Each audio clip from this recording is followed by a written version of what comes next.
What's happening for a TikTok? So it's your boy, Walter. Today with a video that's a little bit different than the stuff that I usually make on this channel. Usually the duets and the lip syncs and whatnot.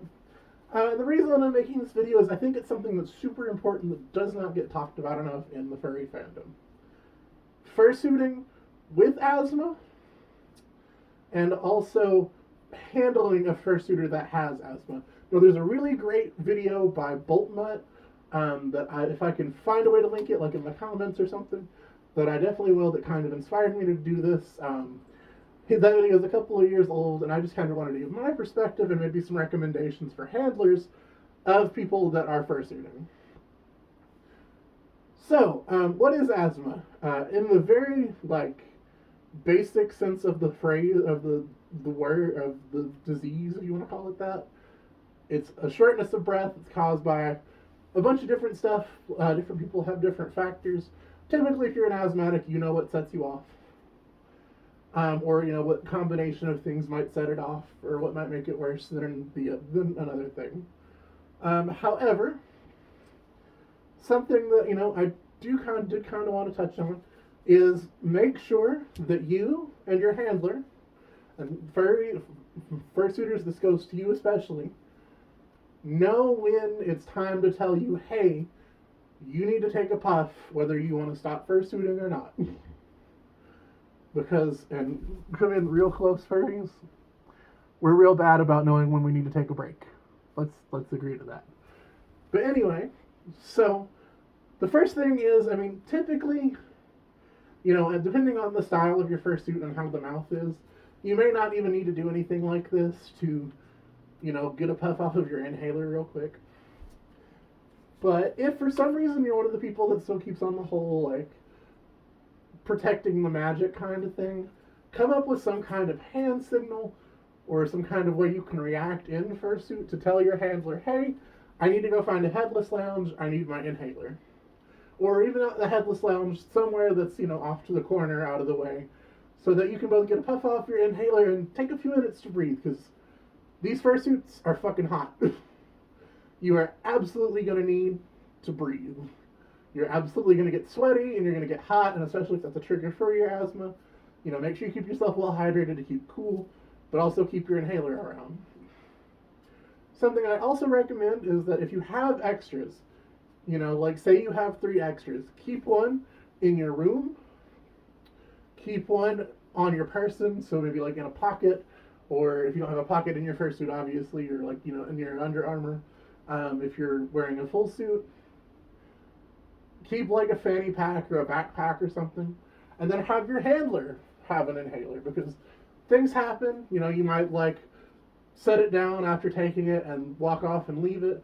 And while I think with inhaler people are a lot more likely to turn it into a lost and found, that's not always the case, and sometimes it just gets misplaced.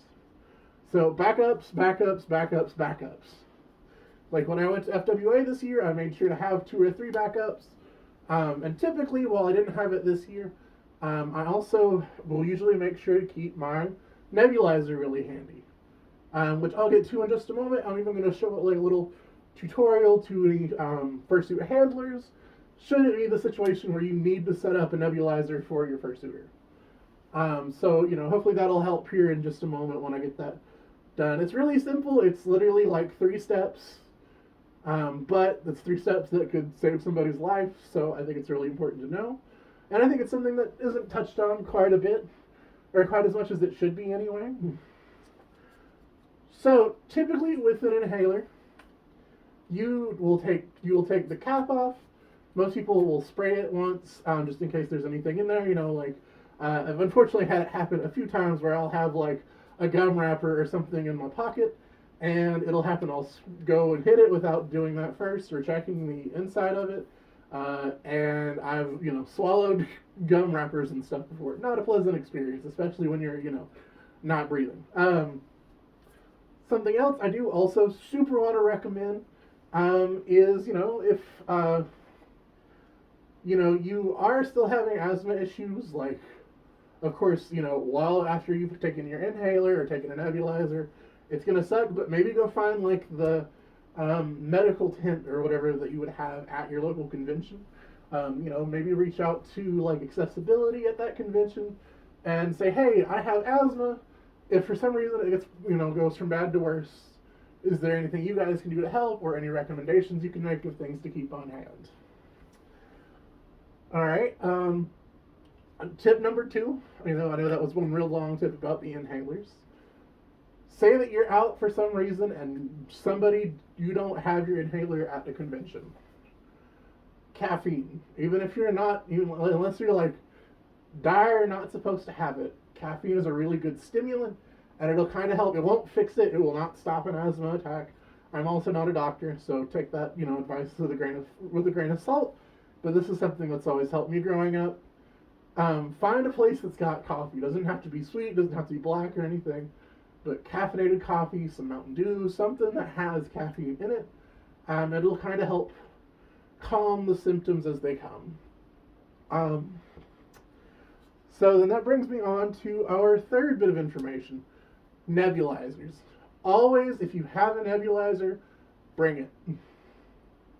I'm not saying that, like, share medical anything, because obviously I can't recommend that.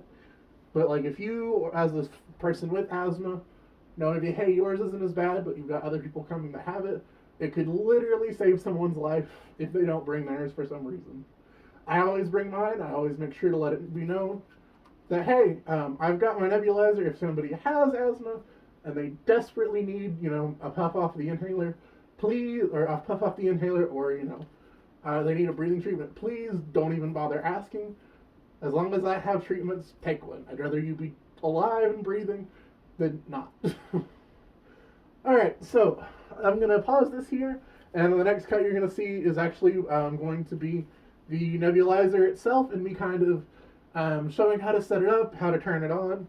And it's really, really simple for most nebulizers. Of course, if you have something that's different for some reason, before you go fursuiters, show your handlers how to use or how to set up the nebulizer if it's anything different than this. But I've had asthma for all 25 years I've been alive.